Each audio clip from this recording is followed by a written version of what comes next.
Yaqinlarim narxlar qaytyapti, tushyapti desa, kimlardir tushmayapti deydi. Endi sizniki tushmayotgandir, ushab turgandirsiz. Mana 1 gektaru 21 sotik joy.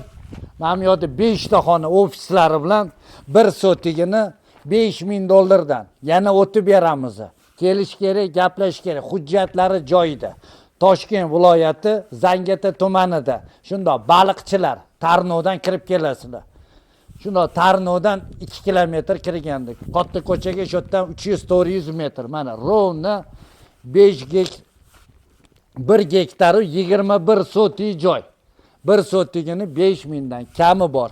To'g'ri egalaridan o'rtakash, dallol, makler aralashmagan. Ro'parasida baliq ko'l bor. Bu yerda sotiladigan joy ham yo'q ekan. O'sha mana qo'ni qo'shnilar sotib olgan, sotiladigan joy yo'q. Mana baliqchilik 6-proyez 11-xonadon. Pastda egalarining nomeri. Sizni ham shunaqa katta joylaringiz bo'lsa, realni rostakam sotmoqchi bo'lsangiz, tepada nomerlarim, aloqaga chiqinglar. Siznikini ham sotib beramiz. Faqat realni narx qo'yinglar bo'ldi. Sog' bo'linglar. Kanalga obuna bo'ling. Ketdik.